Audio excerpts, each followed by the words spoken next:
To my channel Indian classes में आपका हार्दिक स्वागत है। हम 10th क्लास की साइंस पढ़ रहे हैं। हमने चैप्टर 1 से लेकर 11 तक सारे नोट्स कंप्लीट कर लिए हैं। आज हमारा चैप्टर नंबर 12 होने वाला है, विद्युत। ये चैप्टर एक सिंगल वीडियो में मैं कवर करने वाली हूँ। पूरा चैप्टर इसी वीडियो में आपको मिल जाएगा, तो आपको वीडियो को एंड तक देखना है और चैनल को सब्सक्राइब करना है। इसी प्रकार के नोट्स पाने के लिए आपको क्या करना है, आपको चैनल को सब्सक्राइब करना है और बेल आइकन को प्रेस करना है। जब भी मैं वीडियो अपलोड करती हूँ तो आपको नोटिफिकेशन मिल जाता है। इसका मतलब यही होता है कि आपको चैनल को सब्सक्राइब करना है, ठीक है। तो आइए आज हमारा चैप्टर नंबर 12 स्टार्ट करते हैं। नोट्स बनाना है, साथ साथ में पढ़ना है। जब भी आप वीडियो को देखो, सबसे पहले पूरी वीडियो को देखना है, समझना है, उसके बाद नोट्स बनाने हैं। नोट्स बहुत ही जरूरी है, आपको एग्जाम में लिखना पड़ेगा। आपको कितना याद है ये कोई मायने नहीं रखता है, सिर्फ आपको लिखना पड़ेगा। समझना जरूरी है, उसी तरीके से लिखना भी जरूरी है। एग्जामिनर तभी नंबर देगा जब आपकी कॉपी भरी हुई मिलेगी, ठीक है। तो हम साथ ही साथ में इंग्लिश का भी कर रहे हैं। इंग्लिश में मैंने आपको रिपोर्टेड स्पीच करवा दिया, डायरेक्ट इनडायरेक्ट करवा दिए। अगले वीडियो में आपको टेंस मिलेंगे। टेंस पूरे कंप्लीट आने चाहिए, तभी आपको एक्टिव वॉइस और पैसिव वॉइस आएंगे, ठीक है। तो इंग्लिश में भी टेंशन लेने की ज़रूरत नहीं है। आपको मैथमेटिक्स भी पढ़ाई जा रही है और विज्ञान, ये तीनों सब्जेक्ट इम्पोर्टेंट होते हैं और तीनों सब्जेक्ट के नोट्स यानी आपको इंडियन क्लासेस पे फ्री में अवेलेबल करवाए जा रहे हैं। तो आपको सिर्फ इंडियन क्लासेस को सब्सक्राइब करना है, बेल आइकन को प्रेस करना है, ठीक है। तो आइए हमारा चैप्टर स्टार्ट करते हैं। अध्याय 12 विद्युत। विद्युत धारा। विद्युत धारा क्या होती है? जैसे लाइट है, विद्युत धारा, धारा का मतलब होता है बहना। विद्युत मतलब विद्युत यानी किसके रूप में? जैसे लाइट है, ये कैसे बहती है? इलेक्ट्रॉनों के रूप में बहती है ना। तो किसी विद्युत धारा की क्या डेफिनेशन लिखेंगे? एकांक समय में किसी चालक तार में प्रवाहित आवेश की मात्रा को विद्युत धारा कहते हैं। जैसे मैंने ये कोई चालक तार ले लिया। अब चालक तार तांबा हो सकता है, टंगस्टन हो सकता है, एल्यूमिनियम का हो सकता है, सोने का हो सकता है, चांदी का हो सकता है, किसी का भी हो सकता है। तो इस तांबे के तार में एकांक समय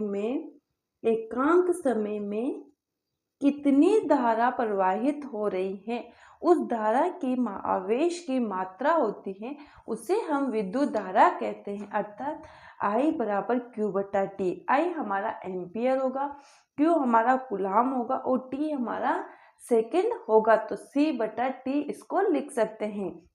उन परिपथों में जिनमें धातु के तार के उपयोग होते हैं, आवेशों के प्रवाह की रचना इलेक्ट्रॉन करते हैं। मतलब ये विद्युत धारा एक जगह से दूसरी जगह बहती है, तो ये किसके माध्यम से बहती है? इलेक्ट्रॉनों के माध्यम से बहती है।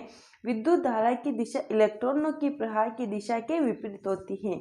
जैसे कोई ये तांबे का तार है ना, तो इसमें विद्युत धारा इस तरह बह रही है, तो इलेक्ट्रॉनों की दिशा किस तरफ होगी? इस तरफ होगी। मतलब इलेक्ट्रॉन और विद्युत धारा की दिशा विपरीत होती है। 1 एम्पियर। अब 1 एम्पियर किसे कहेंगे? हमने यहाँ तो पढ़ लिया है कि एम्पियर बटा Q बटा T होता है विद्युत धारा का सूत्र, लेकिन 1 एम्पियर किसे कहेंगे? किसी चालक तार के किसी भी अनुप्रस्थ काट से 1 सेकंड में 1 कूलाम आवेश प्रवाहित होती है, तो एम्पियर की विद्युत धारा कहलाती है। क्या बोल रहा है ये? किसी चालक के अनुप्रस्थ काट में, है ना, कोई चालक है, ये तार है ना, ये चालक तार है, तांबे का बना हुआ है। अब मैंने इसको बीच में से काट दिया, तो ये मेरा अनुप्रस्थ काट हो गया। तो I बराबर Q बटा T। तो हमारा एम्पियर क्या होगा कि 1 सेकंड में, मतलब 1 सेकंड में 1 कूलाम आवेश प्रवाहित करने के कूलाम आवेश प्रवाहित होता है। मतलब कितने सेकंड में? 1 सेकंड में 1 कूलाम आवेश जो प्रवाहित होता है वो क्या कहलाता है? एम्पियर कहलाता है, ठीक है। तो 1 सेकंड में 1 कूलाम आवेश प्रवाहित होता है, वो हमारा एम्पियर कहलाता है। ठीक है। एक कूलाम में इलेक्ट्रॉनों की संख्या कितनी होती है? 6 × 10⁻18 होती है तथा इलेक्ट्रॉनों पर आवेश होता है -1.6 × 10⁻19 कूलाम होता है। प्रकृति में आवेश इलेक्ट्रॉन के आवेश के पूर्ण गुणज के रूप में होता है। जो इलेक्ट्रॉनों का आवेश होता है ना, वो प्रकृति के आवेश का पूर्ण गुणज होता है, अर्थात Q बराबर Ne। N क्या है? हमारी इलेक्ट्रॉनों की संख्या। कूलाम, Q को हम क्या लिख रहे थे? कूलाम लिख रहे थे। N अपनी जगह इलेक्ट्रॉन का कितनी संख्या होती है? 1.6 × 10⁻19 कूलाम होता है। या इसको हम ऐसे भी लिख सकते हैं कि एक ऊपर आ गया, ये नीचे आएगा, गुणा में है तो भाग में जाएगा, 1.6 × 10⁻19 N। या इसको ऊपर ले जाएंगे, ये इससे गुणा होगा तो 10⁻19 1.6 कूलाम हो जाएगा। ठीक है, तो हम इसको करेंगे, ये पॉइंट हटा, नीचे एक संख्या है तो एक संख्या छोड़ के 0 लगाना है तो 10 आ जाएगा, 10 × ऐसे आएगा, ये है ना। देखो मैं आपको बताती हूँ कि ये कैसे आया। ठीक है, एक सेकंड, ये कैसे आया। मैंने सारे नोट्स आपको करवा दिए, टेंशन लेने की ज़रूरत बिल्कुल भी नहीं है। देखो ये कैसे आएगा, हमने Q बराबर Cn लिया है ना, Q बराबर Ne लिया है ना। Q हमारा 1 कूलाम हो गया, N अपनी जगह है, इंटू N के E क्या है? 1.6 × 10⁻19 कूलाम है। कूलाम से कूलाम कैंसिल हो गया, कूलाम से कूलाम कैंसिल हो गया। ठीक है, कूलाम से कूलाम कैंसिल हो गया तो ये एक बचा, तो 1/1.6 × 10⁻19 N बचा। ठीक है, तो अब क्या करेंगे, हम इसका ऊपर मल्टीप्लाई करेंगे, 1 से मल्टीप्लाई करेंगे तो 10⁻19 1.6 आ जाएगा। अब देखो ये पॉइंट हटा तो ऊपर 10 लगेगा, तो 10 × 10⁻19 6। अब देखो 9 ये है, एक माइनस होगा तो कितना, देखो 10 का 10 से गुणा करेंगे तो 100 आ जाएगा, 100 × 10⁻18 बटा 16। इसको इससे काटेंगे, 1.6 2 बार कटेगा तो n हमारा क्या आएगा, n हमारा क्या आएगा 6.25 × 10⁻18। ये हमारा जो n का जो वैल्यू है वो आएगी। अल्प परिणाम की धारा के लिए निम्न संबंध ज्ञात करें। एक MA में कितनी धारा बहती है? 10⁻³ एम्पियर धारा बहती है, और एक न्यू A में 10⁻⁻6 एम्पियर धारा बहती है। अब विद्युत विभव और विभवांतर क्या होता है? विभवांतर विद्युत आवेश को प्रवाहित करता है। जिस प्रकार दाबांतर के कारण जल का प्रवाह होता है, उसी कारण विभवांतर के कारण धारा का प्रवाह होता है। देखो मैंने अगले इसमें बताया था कि अगर हम टंकी को ऊपर छत पे क्यों रखते हैं, क्योंकि उसमें दाब उत्पन्न हो और पानी नीचे नलों में आ जाए। तो जिस प्रकार पानी पर दाब लगता है और वो बहता है, उसी प्रकार विद्युत धारा पर भी दाब लगता है, और कौन लगाता है? विभवांतर, जिसके कारण धारा का प्रवाह होता है। किसी चालक के अनुदिश विद्युत दाब में कोई अंतर विभवांतर कहलाता है। या किन्हीं दो बिंदुओं के विद्युत विभव के अंतर को हम विभवांतर कहते हैं। अब विद्युत विभव क्या होता है? एकांक आवेश को अनंत से किसी बिंदु तक लाने में किया गया कार्य विद्युत विभव कहलाता है। मतलब अनंत से किसी बिंदु तक लाने के लिए जो कार्य करते हैं हम उसे विद्युत विभव कहते हैं। और विभवांतर क्या होता है?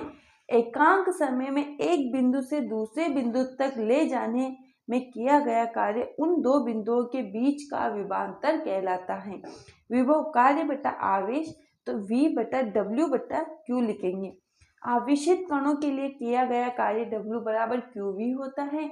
विद्युत विभव या विभवांतर का मात्रक वोल्ट होता है। 1 वोल्ट बराबर किसके होता है? 1 जूल बटा 1 कूलाम के बराबर 1 वोल्ट होता है। किसी विद्युत परिपथ में विद्युत धारा को अमीटर से मापते हैं। धारा मापने के लिए अमीटर को परिपथ के श्रेणी क्रम में लगाते हैं। किसी विद्युत परिपथ में विभवांतर का मापन वोल्टमीटर से करते हैं, जिसे परिपथ के समांतर क्रम से जोड़ा जाता है। आदर्श वोल्टमीटर का प्रतिरोध अनंत होता है। अब देखो, किसका प्रतिरोध? विद्युत परिपथ आरेख तथा परिपथ के अवयव, ये इंपॉर्टेंट है, ये ध्यान रखना। विद्युत सेल हम कैसे बनाते हैं? एक तरफ पॉजिटिव लेते, एक तरफ नेगेटिव लेते। बैटरी क्या होती है? जब एक से अधिक सेल जुड़ जाते हैं, जब एक से अधिक सेल को श्रेणी क्रम में जोड़ा जाता है तो वो हमारी बैटरी कहलाती है। खुला स्विच क्या होता है? ऐसे बना के अगर इसके बीच में डॉट लाइन नहीं है, डॉट बिंदु नहीं है, तो वो हमारा खुला स्विच कहलाएगा। और अगर इसके बीच में डॉट है तो ये हमारा बंद स्विच कहलाएगा। तार संधि क्या होती है? एक पॉइंट से अनेक तार गुजर रहे, हमारी तार संधि कहलाएगी। विद्युत बल्ब को इस तरीके से डिनोट करेंगे। प्रतिरोध हमारा ये होगा। अमीटर को ए से डिनोट करेंगे, वोल्टमीटर वी होगा। और तार क्रॉसिंग इस तरीके से बना के ऐसे कर देंगे। ठीक है, तो ये जो आप परिपथ के अवयव है, आपको ध्यान रखने, आपको पहचानने आने चाहिए कि किस अवयव का किस परिपथ का अवयव क्या है। ठीक है, अगला आता है हमारा ओम का नियम, जो बहुत ही इंपॉर्टेंट है। ओम का नियम पूछा ही जाता है एग्जाम में। एक विद्युत परिपथ में धातु के दो सिरों के बीच विभवांतर उसमें प्रवाहित होने वाली विद्युत धारा के समानुपाती होता है। मतलब क्या होता है? ये हमारा विभवांतर है, विभवांतर है, और ये हमारी विद्युत धारा है। मतलब ये ओम का नियम क्या बोल रहा है कि जितना विभवांतर समानुपाती का मतलब होता है, जितना विभवांतर ज्यादा होगा विद्युत धारा उतनी ही ज्यादा बहेगी। जितना विभवांतर कम होगा विद्युत धारा का मान भी उतना ही कम होगा। मतलब दोनों साथ साथ बढ़ते और दोनों साथ कम होते हैं। V बराबर समानुपाती के नीचे आ जाएगा आर। आर क्या हमारा होता है? नियंतांक। नियंतांक यानी प्रतिरोध। इसको आर को इधर ले आएंगे तो V बटा आई हो जाएगा। इसका मात्रक क्या होता है? ओम होता है। नियंतांक यानी प्रतिरोध का मात्रक क्या होता है? ओम होता है। इस तरीके से ये हमारी बैटरी लगी हुई, ये हमारा क्या लगा है? बंद स्विच लगा हुआ है। और ये हमारा प्रतिरोध है, इसको आर बोलेंगे। ये हमारा वोल्टमीटर है। ठीक है, ये वोल्टमीटर जितना ज्यादा होगा, विभवांतर जितना ज्यादा होगा, इस सेल में विद्युत धारा का मान भी उतना ही ज्यादा होगा। ओम के नियम के अध्ययन के लिए विद्युत परिपथ। अब देखो, ये विद्युत परिपथ लगा हुआ है, यहाँ पे एक से अधिक सेल लगे हुए, तो इसे हम क्या बोलेंगे? बैटरी। बैटरी बोलेंगे। ये हमारा विभवांतर लगा हुआ है, यानी यहाँ पे जो प्रतिरोध है वो नाइक्रोम तार का बना हुआ है। ये विभवांतर, इसमें विद्युत धारा किधर से इधर बह रही है ना। तो विभवांतर जितना अधिक होगा विद्युत धारा का मान भी उतना ही अधिक होगा। ठीक है, चालक का यह गुण प्रतिरोध अपने में प्रवाहित होने वाले आवेश के प्रवाह का विरोध करता है। प्रतिरोध का ऐसा ही मात्रक ओम कहलाता है। 1 ओम 1 वोल्ट बटा 1 एम्पियर के बराबर होता है। वोल्टता में बिना कोई परिवर्तन किए परिपथ की विद्युत धारा को बढ़ाने अथवा घटाने के लिए किए जाने वाले अवयव को परिवर्ती प्रतिरोध कहते हैं। प्रतिरोध को परिवर्तित करने के लिए प्राय एक युक्ति का प्रयोग करते हैं, जिसे हम धारा नियंत्रक कहते हैं। प्रतिरोध को परिवर्तित करने के लिए एक युक्ति का उपयोग किया जाता है, जिसे हम धारा नियंत्रक बोलते हैं। एक ही साइज के चालकों में वह चालक जिसका प्रतिरोध कम होता है वह सबसे अधिक अच्छा चालक होता है। किसी चालक तार का प्रतिरोध किस पर निर्भर करता है? चालक की लंबाई पर निर्भर करता है, उसके अनुप्रस्थ काट के क्षेत्रफल पर निर्भर करता है तथा पदार्थ की प्रकृति पर निर्भर करता है। प्रतिरोध एक तो लेंथ पर निर्भर करता है, एक उसके अनुप्रस्थ काट के क्षेत्रफल पर निर्भर करता है और उसके पदार्थ की प्रकृति पर निर्भर करता है।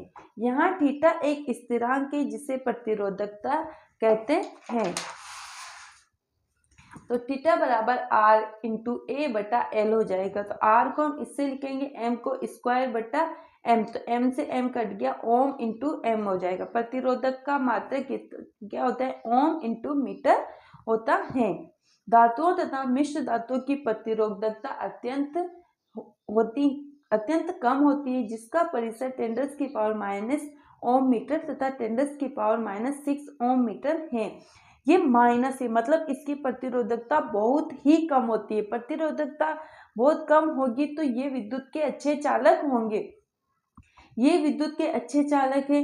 रबर तथा कांच जैसे विद्युत रोधी पदार्थों की प्रतिरोधकता 10⁻12 से 10⁻10 मीटर ओम कोटि की होती है। इसीलिए इनका उपयोग आपने देखा होगा कि तांबे के तार के ऊपर रबड़ के जो होती है वो कवर बना होता है। क्यों होता है, क्योंकि इनकी प्रतिरोधकता बहुत ही ज्यादा होती है।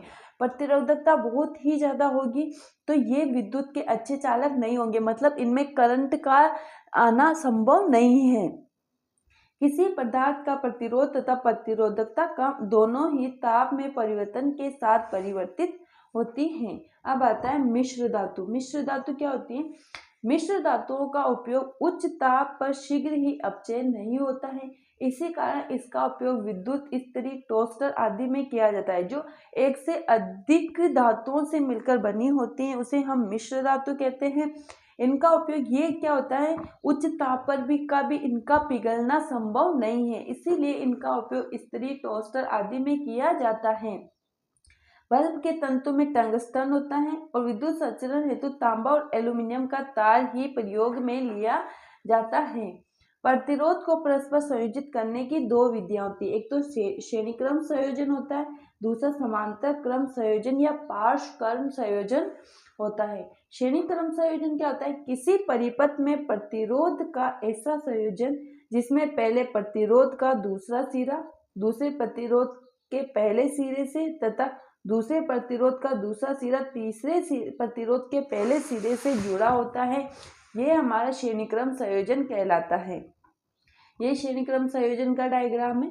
माना 3 प्रतिरोध R1, R2, R3 श्रेणी क्रम में जोड़े, इनके सिरों पर विभवांतर V1, V2, V3 है।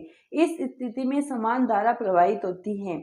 यहाँ से धारा प्रवाहित हो रही। श्रेणी क्रम का नुकसान है कि यहाँ से धारा प्रवाहित हो रही, अगर ये जो तारे ये फ्यूज हो जाता है तो अगले 2 बल्ब भी नहीं जलते। माना यहाँ पे 3 बल्ब लगे हुए हैं, है ना, तो यहाँ पे अगर ये विद्युत धारा प्रवाहित हो रही, यहाँ से मैंने इस तार को फ्यूज कर दिया तो क्या आगे के 2 बल्ब भी जलेंगे? नहीं।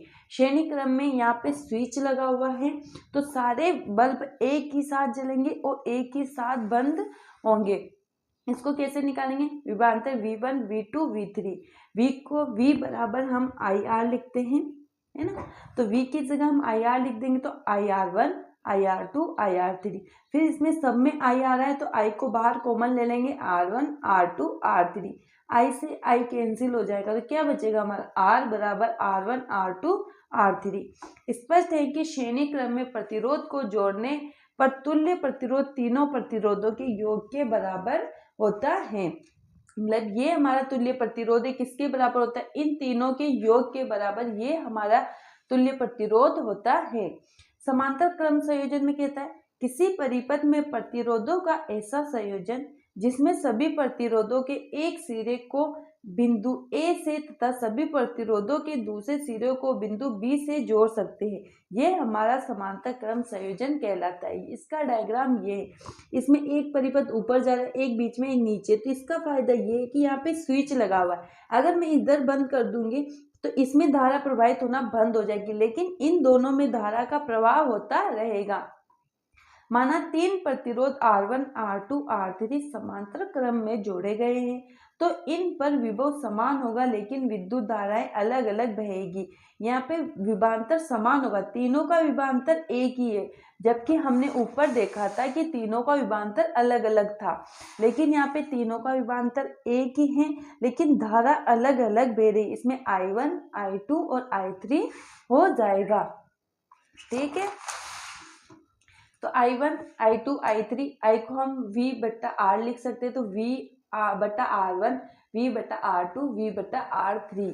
इससे V कट जाएगा, 1/R1, 1/R2, 1/R3, तो ये 1/R तुल्य प्रतिरोध का टोटल होगा। तो स्पष्ट है कि तुल्य प्रतिरोध का व्युत्क्रम तीनों प्रतिरोध के अलग अलग व्युत्क्रम के योग के बराबर होता है। यदि हम किसी परिपथ में बल्ब या विद्युत हीटर को श्रेणी क्रम में लगाते हैं तो क्या क्या होगा, मतलब इसके क्या क्या नुकसान होंगे जब हम श्रेणी क्रम परिपथ का उपयोग करते हैं। तो तुल्य प्रतिरोध बढ़ जाएगा, जिससे तुल्यात्मक धारा कम हो जाती है। प्रतिरोध बढ़ता है तो धारा का मान कम होता है, इसीलिए प्रत्येक उपकरण की शक्ति कम हो जाती है। यदि एक उपकरण फ्यूज हो जाता है तो दूसरा नहीं चलेगा। श्रेणी क्रम में सभी युक्तियों को एक साथ ऑन या ऑफ करना पड़ता है। वही कह रही हूँ मैं, अभी बताया था मैंने कि यहाँ पे एक बिंदु लगा, ये पॉइंट लगा हुआ है, स्विच लगा हुआ। अगर हम बंद करेंगे तो ये तीनों बल्ब एक साथ ही बंद होंगे और एक साथ ही जलेंगे। घरों में विद्युत परिपथ समांतर क्रम में संयोजित किया जाता है। ऐसा करने से परिपथ में विभव समान रहता है। विभव समान रहेगा तो तीनों बल्ब में एक समान की धारा प्रवाहित होगी। विद्युत धारा का तापीय प्रभाव, किसी चालक तार में विद्युत प्रवाहित करने पर तार गर्म हो जाता है, इससे विद्युत धारा का तापीय प्रभाव कहते हैं। चालक का प्रतिरोध धारा बहने में रुकावट डालता है, जिससे गतिशील इलेक्ट्रॉन निरंतर चालक के परमाणुओं से टकराते हैं। इस क्रिया में इलेक्ट्रॉन अपनी ऊर्जा परमाणुओं को स्थानांतरित करते हैं। इसके कारण चालक का ताप बढ़ जाता है। यदि विद्युत धारा का ऊष्मीय प्रभाव है, इस प्रभाव का उपयोग हीटर, विद्युत इस्त्री आदि में होता है। आवेश वाहकों द्वारा किया गया कार्य ऊर्जा कहलाती है, अर्थात W बराबर Q बटा V। Q को हम I/T लिख सकते हैं, तो W बराबर IT बटा V, V को हम IR लिखेंगे, तो IR स्क्वायर हो जाएगा और RT नीचे बच जाएगा। तो हमारा इसको हीट के रूप में मैंने लिखा है, तो H बराबर I स्क्वायर बटा RT हो जाएगा। इसे जूल का तापन नियम भी कहते हैं। अब जूल का तापन नियम क्या होता है? जो ऊर्जा होती है, हीट होती है, वो धारा के प्रोपोर्शनल होती है। जितनी हीट बढ़ेगी धारा उतनी ही बढ़ेगी। R ये प्रतिरोध नियंत्रण के प्रोपोर्शनल होता है और हीट टाइम के भी प्रोपोर्शनल होती है। विद्युत शक्ति क्या होती है? विद्युत स्रोत में आवेश वाहकों के कार्य करने की दर का विद्युत शक्ति अर्थात P बराबर W/T।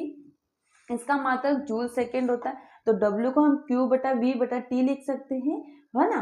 तो TV I बराबर TV बटा, है ना, तो इसको P बराबर VI, तो PI स्क्वायर R हो जाएगा, तो P बराबर V स्क्वायर बटा R स्क्वायर इंटू R हो जाएगा। तो P हमारी शक्ति क्या हो जाएगी? V स्क्वायर बटा R हमारा सूत्र हो जाएगा। विद्युत शक्ति का ऐसा ही मात्रक वोट होता है। P बराबर VI हो तो वोट इंटू एम्पियर होगा। घरों में विद्युत सप्लाई कितनी होती है? 220 वोल्ट पर होती है। बड़े मात्रक में क्या होती है? 1 किलोवोल्ट पे 10⁻³ वोल्ट होती है और 1 मेगावोल्ट पे 10⁻6 वोल्ट होती है। ये इंपॉर्टेंट है, इनको ध्यान रखना है। यांत्रिक में शक्ति का सबसे बड़ा मात्रक अश्व शक्ति होता है, जो 1 HP में 746 वोल्ट होता है ना। विद्युत ऊर्जा शक्ति या तथा समय का गुणनफल होती है, इसलिए विद्युत ऊर्जा का मात्रक वोट यानी घंटा होता है। 1 किलो वोट घंटा में कितने होते हैं? 1000 वोट 3600 सेकेंड होते हैं। ये इधर आएगा 2 जीरो, ये 3 होते हैं, 10⁵ हो जाएगा, तो 36/10 इंटू 10⁵ इंटू 5, इसको मल्टीप्लाई करेंगे तो 3.6 इंटू 10⁻10⁶ जूल आ जाएगा। ये कुछ इंपॉर्टेंट हैं, टॉपिक नहीं, कुछ लाइनें हैं। ये हमारे चैप्टर का लास्ट लाइनें हैं जो आपको याद रखनी ही है। बल्ब में टंगस्टन के तंतु लगे होते हैं। आपने बल्ब को देखा, उसके अंदर छोटे छोटे तंतु नुमा निकले होते हैं, वो किसके बने होते हैं? टंगस्टन के बने होते हैं। टंगस्टन का गलनांक 3380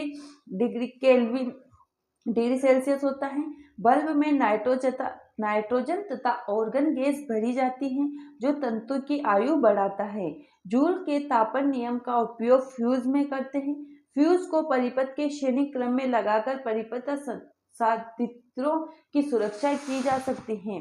फ्यूज में उचित गलनांक या का धातु या मिश्र धातु लगाया जाता है, जिससे एल्यूमीनियम, कॉपर, आयरन, लेड आदि। यदि परिपथ में निर्दिष्ट मान से अधिक मान की विद्युत धारा प्रवाहित होती है तो फ्यूज के ताप में वृद्धि होने से फ्यूज का तार पिघल जाता है और परिपथ टूटने से धारा प्रवाह रुक जाता है। फ्यूज की अनुमत विद्युत धारा IA, 2A, 3A, 5A, 10A आदि हो सकती है। तो 1 किलोवाट में 1000 वोल्ट होती है। 1 वोल्ट 220 वोल्ट के सप्लाई करता है। तो एक P बराबर VI, तो पावर शक्ति क्या हो जाएगी, विद्युत शक्ति I बराबर P बटा V। P हमारा 1000 है, वोल्ट हमारा 200, 1 से 1 कट गया, तो हमारी जो विद्युत शक्ति होगी वो 4.54 अमीटर होगी। तो परिपथ का फ्यूज 5 एम्पियर वाला ठीक रहेगा। ये हमारा चैप्टर कंप्लीट होता है, यहाँ पे एंड होता है आपके चैप्टर नंबर 12 का। आपको पूरे नोट्स बनाने हैं, साथ में पढ़ना है। अगर वीडियो अच्छी लगे तो वीडियो को लाइक करना है, शेयर करना है और कमेंट करना है, चैनल को सब्सक्राइब करना है। Thank you.